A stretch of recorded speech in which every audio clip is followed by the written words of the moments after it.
Okay, so you don't see irrelevant things. That's most things. You do see things that move you forward, and you do see things that get in your way. And in the class of things that get in your way are indeterminate occurrences, novel or anomalous occurrences. And almost everything that gets in your way is in some sense a novel occurrence, because you usually structure your behavior so that you don't go anywhere where something wildly anomalous is likely to occur. So if you encounter an obstacle, two things happen at the same time, and one is that your movement forward to your specific goal or sets of goals is blocked. But the second thing that happens is you're faced with a mystery, and the mystery is this thing wasn't supposed to exist, but it does exist. So what implication does that have for everything I think? And that's very, very hard on people. They do not like that at all, and no wonder, because it's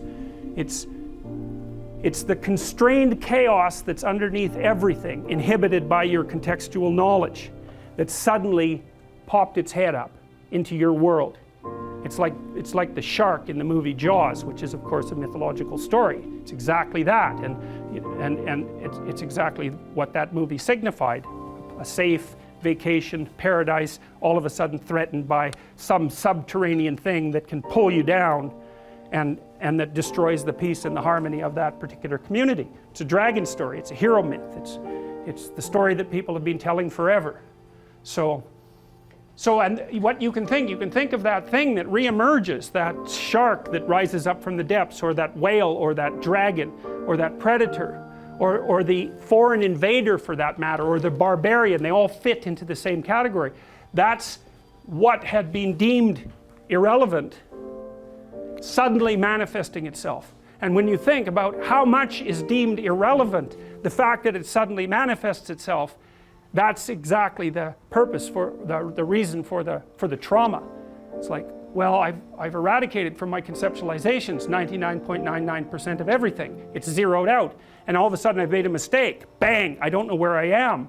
Well, what's relevant when you don't know where you are? And the answer to that is, since you don't know, everything is relevant. And you can imagine the sort of terror that people who experience paranoid schizophrenia are living in perennially, because what happens to them is precisely that. They undergo neurophysiological transformations that makes everything that they once depended on disappear, and everything comes back as relevant. And that puts them in the early stages of schizophrenia. That's extraordinarily stressful neurophysiologically. So they're overwhelmed with cortisol, and their brains deteriorate as a consequence of that. It's just too much. So, and unsurprisingly, right? Because you can hardly deal with anything, let alone with everything. Now, and often what you see, and it's rarely conceptualized this way in the training of clinical therapists, but often what you see when you are dealing with people who are in crisis isn't people who have a mental illness. In fact, in my experience, that's actually quite rare. What's far more common is that the person that you're talking to has become overwhelmed by catastrophe. So their life has fallen apart in some way that makes what they're doing actually impossible. So maybe someone very close to them in their family that they were depending on has developed a very serious illness, and that's thrown their entire financial state into utter chaos. Or maybe they've developed a condition that makes it impossible for them to work. Or, you can imagine the potential range of catastrophes. And they're coming to see you because they're anxious and depressed. But the reason they're anxious and depressed is because everything they have ignored has popped its head back up and is hell-bent on their destruction. And often you see people who are being attacked by 5 or 6 of these monsters at the same time. And it isn't their mental illness that stops them from being able to deal with it, although that, whatever weaknesses you have are going to interfere. It's the fact that what they're facing is no damn joke, and if you were facing it, you'd feel exactly the same way. So then you're trying to come up with practical solutions to these tremendously complex problems. And that's well, it's extraordinarily difficult, generally speaking. People often don't come to a therapist until they've exhausted their entire range of resources. They cannot figure out what to do. And so, in a situation like that, you can administer antidepressants, and maybe that'll help the person increase their stress resistance. But as a And it may be that because they're depressed and have been brought down, that they are in fact exaggerating the danger of some of the smaller monsters that are after them. But making the person more stress resilient doesn't give them, for example, a new job, and it certainly doesn't bring back the person they've been living with for 2 years who has a degenerating neurological disease or some form of cancer. Like, these things are major. You know, I often see people who, well, they're in a relationship, maybe they're rather isolated, older people.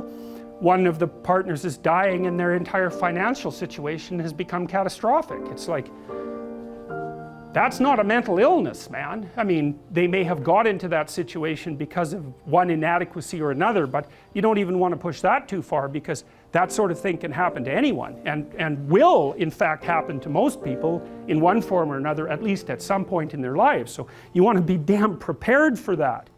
You want to be prepared for that, because it's bitter and harsh and anxiety provoking and painful. But if you're not ready, then it's also hell. And often you can stop things from becoming hell, even though you can't stop them from being bitter and painful and anxiety provoking and all of that. You can at least delimit the catastrophe enough so that it doesn't permanently bring you and the people around you down. And that's not so bad, right? That's a hell, or at least it's a lot better than the alternative.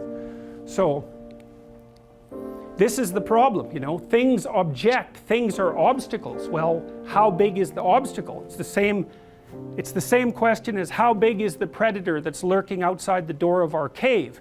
It's exactly the same problem, except conceptualized abstractly, and I would say exactly the same systems that your distant ancestors used to conceptualize the lurking predator are the systems that are activated now when you encounter the re-emergence of all the monsters that you've ignored.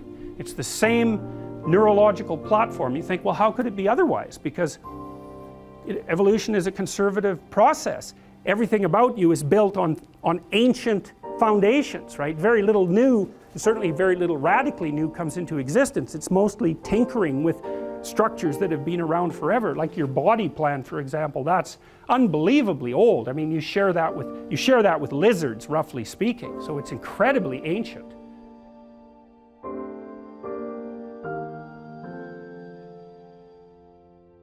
Noah was a just man and perfect in his generations, and Noah walked with God. That's an interesting line, because if you remember back in the story of Adam and Eve, what happens to Adam once he eats the fruit of the tree of the knowledge of good and evil and wakes up, the scales fall from his eyes, becomes self-conscious, develops the knowledge of good and evil, is he won't walk with God when God calls him in the garden. And so Noah is Adam without the fall, essentially. And there's something that Noah's doing right that motivates God to spare him, or maybe to show him a pathway through the emergent chaos, something like that. And that's worth thinking about a lot, because there will be situations in your life where what you face is the emergent chaos.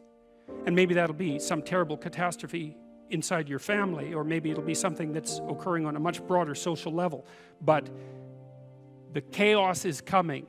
And what you're going to want to know, unless you want to be a denizen of the chaos or even a contributor to it, and perhaps that is what you want, because many people under those circumstances choose that. What you want is to know how you build an ark and get through it. That's what if you're interested in life, if you're interested in proper being, and you're disinclined to produce any more suffering than necessary, then you want to know how to conduct yourself when the catastrophe comes, so that you have a reasonable possibility of moving through it and starting anew. So when this old story says, well, God's not happy and he's going to wipe everything out, it's like, well, you might want to take that seriously. And then when it says, but there's one person who had a mode of being that protected him from that, that's also something you might want to take seriously, because you might want to know what that mode of being is, because you might need to use it. And so these sorts of things are practical in the deepest possible sense. They're real in the deepest possible sense, and practical in the deepest possible sense.